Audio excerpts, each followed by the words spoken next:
වර්තමාන ආණ්ඩුවට මේ රටේ ජනතාවගෙන් බහුතරයක් කියන්නේ කයිතන්ඩ ටිකක් කියවලා. ඒ කියන්නේ කයිය ගහන කට්ටිය. වැඩ බැරි තාසනලා. හරිද?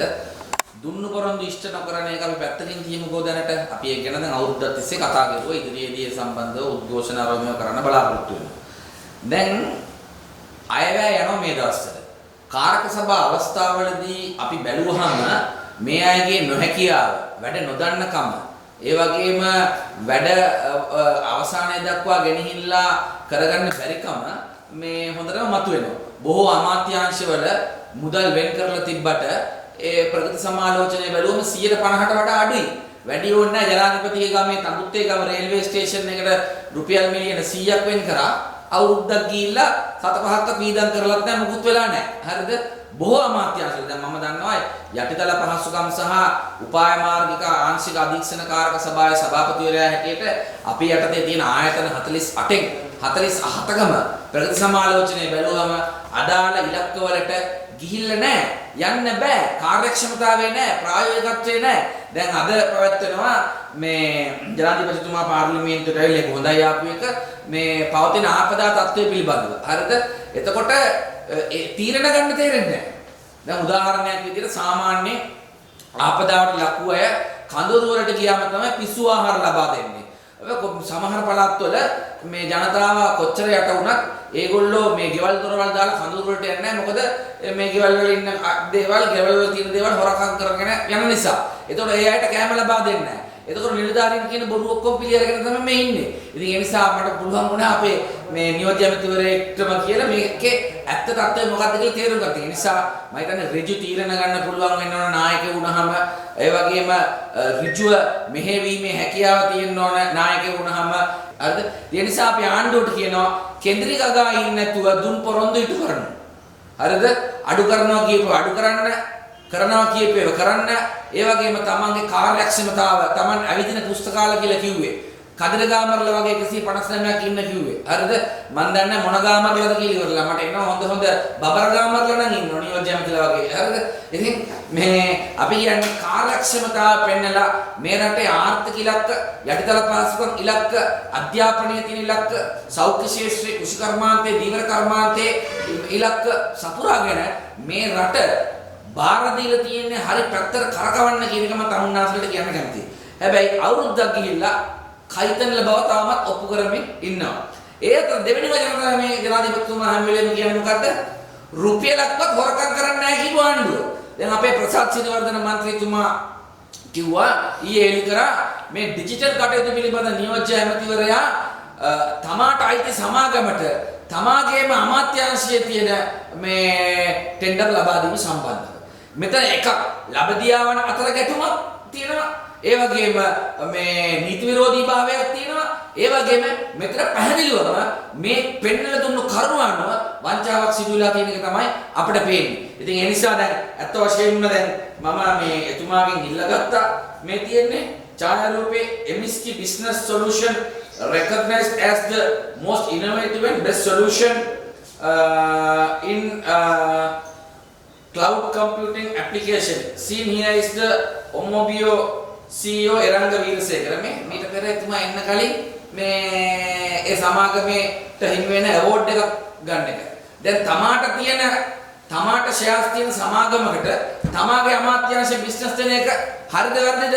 මාධ්‍යවේදී මාත්‍ර ඕගොල්ලෝ සපෝට් එක දුන්නු ආණ්ඩුව මේක. හරිද වැරදිද? කියන්නකෝ බලන්න. ඕගොල්ලෝ කඩේ ගියානේ. කවුද? ඕගොල්ලෝ ෆුල් සපෝට් එක දුන්නානේ. හරිද? මේක හරිද වැරදිද? කියන්නකෝ. හරිද? එතකොට මම පැහැදිලිව කියන්න කැමති රුපියලක්වත් හොරකම් කරන්නේ නැහැ කියපු ආණ්ඩුවේ මෙහෙම දේවල් වෙන්න පුළුවන්ද? මේක ලබදියාවන් අතර ගැටුමක්. මේක වංචා. මොකද හේතුව අපිට සැකයක් තියෙනවා. අපේ ආරංචි විදියට අර පෞද්ගලික කාල ජනප්‍රිය වුණානේ Facebook වල මේ නිවන් සුවපතල කමෙන්ට් දානක අර මේ දොස්තරයා නෙමෙයි ඉන්නේ. මෙයා මේ කණ්ඩායමෙන් ඉන්නවා කියලා පිටසක්යක් තියෙනවා. මෙයා තමයි ෆේක් account හදාගෙන මේ software අරගෙන හරිද මේ කමෙන්ට් ආම් එකක් දාගෙන මේ වැඩ කරේ. එතකොට ඒකට දෙන වන්දියක්ද මේක? අනිත් එක මෙයාව ගෙනාවේ ජාතික ලැයිස්තුවේ ඡන්දය ඉල්ලන දෙන මිනිස්සු නෙමෙයි.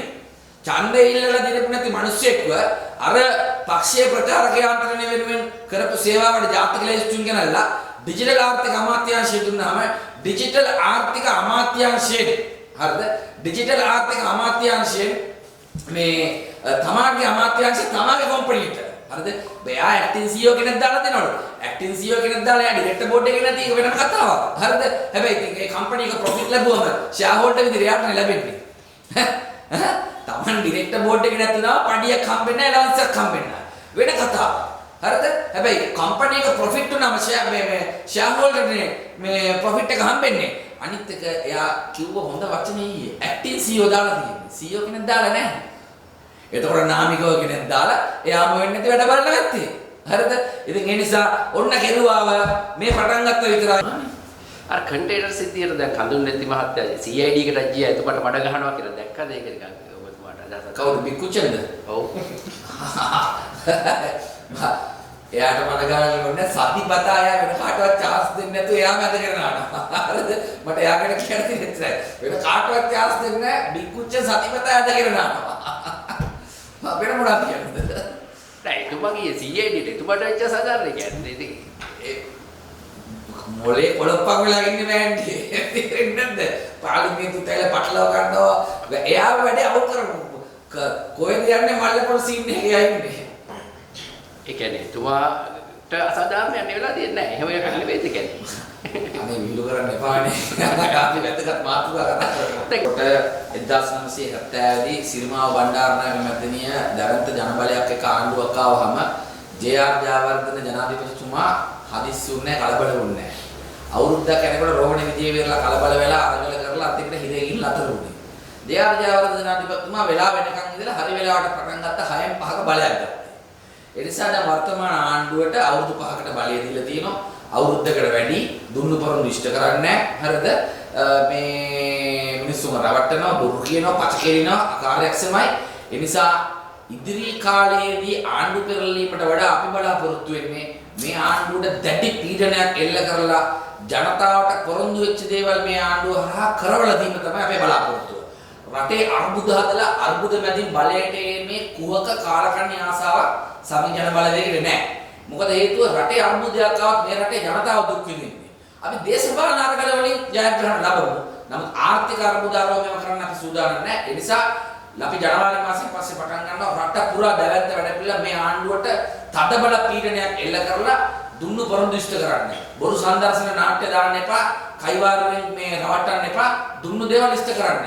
දැන් මෙච්චර දවස් මම ඒක කියපු ඉඳන් දැන් අදත් මේ කියලා මේව කරන්න ඕනේ නැහැ. අපි දැන් මාතෘකා බර ගන්නක් හදාගෙන ඉන්නේ අපි කලෙලි බහින්න නැත්තල් නිවාඩුවෙන් පස්සේ.